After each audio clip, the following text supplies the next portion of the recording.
Hello mga mamshi! Sobrang aga nga nagising nito ni Reo kasi nga pumupo siya mga mamshi. So ayan nga, nakaisip nga ako ng kalokohan na gawin namin sa daddy niya. Kaya naman, eto na, sisimulan natin ang kalokohan na naisip ko. Ayan, so papagyan ko nga ng diaper si Reo mga mamshi. At naisip ko nga na ipaamoy sa daddy niya yung pupo ni Reo kung magigising nga to. Kasi nga mga mamshi, every time na pupunasan ko ng pupo si Teo at papalitan ko siya ng diaper. Ayan, sukulam nga yung daddy niya kasi nga nakatapat daw kami sa electric fan. Tapos, talaga namang yung amoy na pupunta sa kanya kasi nga nasa bandang dulo nga si daddy. So, ayan, unang try nga, ayan, dinikit ko talaga banda sa ilong niya. At talagang dead na siya mga moms. Ayan, o diba, inulit ko pa. At talagang wala, hindi niya talaga naaamoy.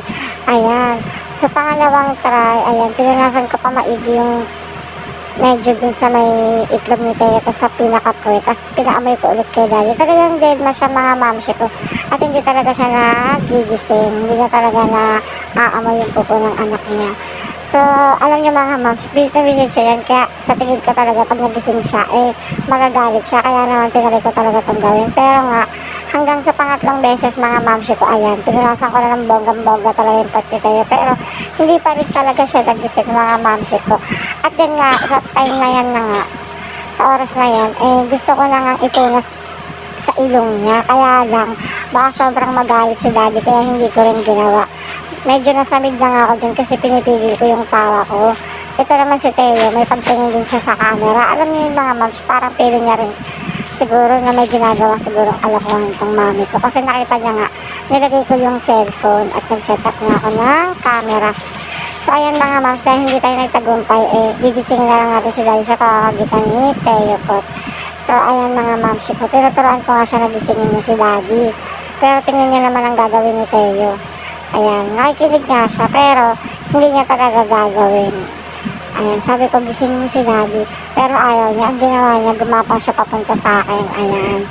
At parang gusto niyang dumede. Siguro sa isip-isip niya, palidiin mo muna ako, mami, bago ko gawin yung utos mo.